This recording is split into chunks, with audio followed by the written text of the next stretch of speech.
Hey everybody, Mike B here with another Mike's Militaria product update video. It's a pretty fun one today. Anytime you can get East German stuff nowadays, it's a win. So we're going to just start off by telling you what I've got, and then I'm going to show you some other cool stuff.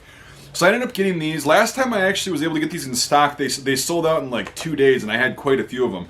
So these are the East German rain camo combat packs, and a lot of them actually on this batch came with these straps for your equipment, which is really cool. You also get a pair of Y straps. All the ones that I've seen are almost in unissued condition, as well as the bags, although some of them are used, so expect that. And you also get a belt that's adjustable up to about 42-inch waist, which is pretty good because last time they were only adjustable up to 38-inch waist. So us bigger fellows actually have a win on this one. So those are on the site. I sent out the surplus signaler yesterday for my subscribers. And if you go to the website, make sure you sign up for that because they knew about that and they got first dibs on a lot of this stuff. So yeah, that's a really good thing to note on the website. Also, I will be posting in the next couple days. I got to get these things sorted between trying to keep up with you guys ordering stuff and keeping up with shipping and getting all this new inventory and having to sort it all. It's been a lot of work. So I'm getting caught up on shipping. I'm hoping to be caught up now that this stuff's all sorted on the site by the end of this week for the orders that are still behind. So if you do have an outstanding order, I apologize for that. I'm going to get caught up very, very soon. I'm sick of having outstanding orders. Anyway, so I'm going to be posting just the regular belts too because I didn't get enough for the pouch or the packs to go with these belts. So I'll be listing these individually too if you don't want to grab the whole system. These are really good tool belts. They actually fit in a lot of belt loops that are a little bit bigger and they look really cool. And again, East German stuff, not getting any easier to find as time goes on. Now, we're going to go to my favorite part and kind of talk about helmets in general in the surplus world. As you know, there's a war in Ukraine happening right now, and a lot of military surplus gear, especially protective equipment, Kevlar helmets, body armor, plates, and all that stuff, I can't get it anymore because it all went to Ukraine. People bought it and either gave it to them or sold it to them, or they bought it directly, who knows. But all my sources are pretty much out of any kind of protective gear, even if it's old and outdated. Now, because I knew that, I was like, I always want to have some sort of helmet in stock, so I got a ton of these Yugoslavian M59 and M59-85 steel helmets. This is probably going to be it for helmets for the foreseen future. That I don't know if I'm going to be able to get more. I hope so, but this is all I can get currently, so I got a bunch of them. And as you know, I sort through all these by hand and make sure that all the grade 2 and 3 ones like this, that one's kind of missing a bunch of stuff in the liner. This one's just really ratty, and I didn't think it was a grade 1. So I do separate these out and sell these at a pretty hefty discount if you want to do some restoration or just kind of make a newer helmet or just for display. So quantity discounts apply on these guys too, the grade 2 and 3 helmets. It's a pretty good deal. A lot of people love them. You can read the reviews. People are pretty happy with them. Now, I just want to show you a few of the decals and some of the conditions. These are all 5985s. The M59s are behind me. We're in their rightful place, but anyway, you can look at the description for the difference. But yeah, you can see the stencil on there, the Yugoslavian Red Star, and then you've got the later Yugoslavian Army decal right here. I've got only a few of these, and they're already selling. As soon as I put them up on the site, I'm already seeing them selling, and I only put them on the site a few minutes ago.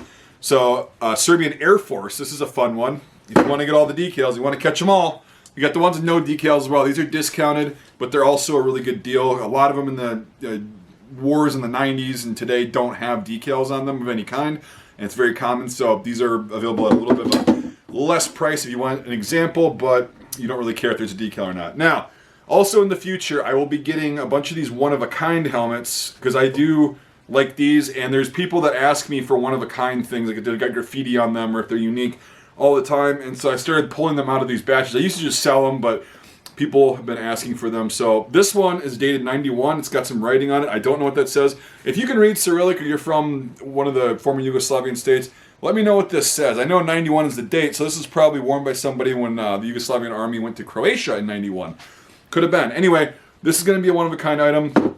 I am going to be sending out these to my people that constantly contact me and buy these things when I get them first, so I might not be listing all of these, but just to give you an example, this is one I've never seen. It's painted gray, I suppose, Navy helmet, and then it's got like this weird net-looking thing drawn on it with paint or a marker or something like that. I thought that was pretty damn cool, and it's actually not in bad shape for the liner. And then I've got a few that retain, this one's kind of got a rattier liner, but it still works. But I got a lot of these that retain the camouflage cover, which is actually fairly hard to find, because out of several hundred of these, I only got a handful of ones with the original covers on them. Very cool, very hard to find in the United States. Yeah, and also just a couple things that I have in stock that you might not know about or you might have forgotten about if you're a newer subscriber. I do have Flecktarn field pants, which is, most places don't have Flecktarn right now because they haven't really been selling surplus to companies that sell to the US since about 2018. So Flecktarn's days of, if it keeps going like this, are numbered. But, I mean, there's still enough to go around. Just be aware I have those. And then these Polish blankets. I just found this. I got different colored rolls when I ordered a bunch of these, and this just happened to be one of the more recent ones that I pulled. It's kind of this orange stripe. Yeah, it's 80% wool, 20% viscose. So, or not viscose, cellulose. I forgot that. And so it's nice natural fibers. Some of them have synthetic fibers, but most of them are 80-20 wool or something like that. So, there's that guy.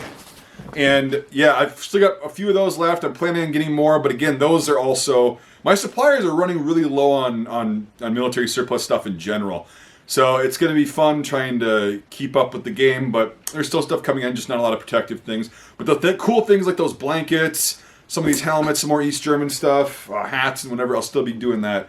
So yeah, it's not doom and gloom for the future. It's just changing temporarily because there's an active war going on. That could change, and then we could start seeing a massive influx of surplus, which is what I'm hoping for.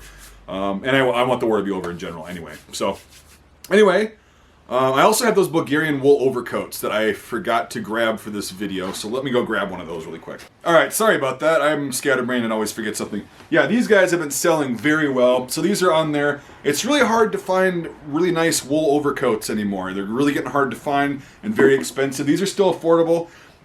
This one has got the blue shoulder boards and blue collar tabs. A lot of them just have the red piping and all that stuff and the red things.